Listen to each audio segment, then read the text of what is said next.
Hey, welcome back to the Coin Box. The Mexican onza was the world's first government-issued 1 troy ounce silver bullion coin. Now, you probably already know that the first onza was issued in 1949, and I'm sure you know there were more onzas minted in 1978, 79, and 80. Maybe you have an album with a few slots for the 4 dates, and maybe even a few slots for varieties, like the 1978 wide and close spacing varieties. But all in all, how many onza varieties are there?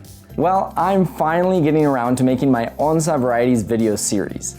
I will be posting a separate video for each of the 4 years that the Mexican onzas were minted.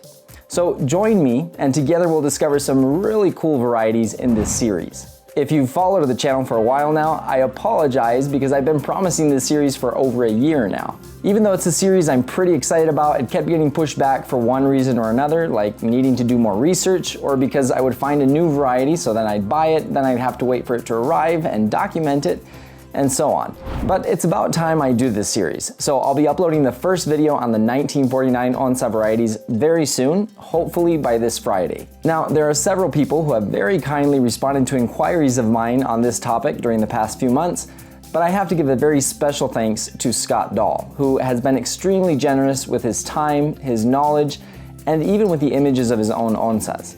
Besides having a great Mexican coin collection and one of the coolest Instagram accounts, Scott is an onza variety pioneer and wrote a great article for the US Mexican Numismatic Association more than 10 years ago in the June 2014 journal. As I understand it, he also, along with Steve Jervickas and Jerry Kammer, worked to get NGC to recognize many of those varieties, which was not an easy feat to accomplish.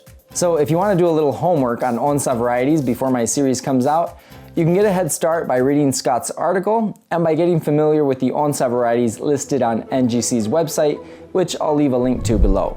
In the meantime, be sure and subscribe to the channel so you don't miss this series. Thanks for watching, and I'll see you in the next video.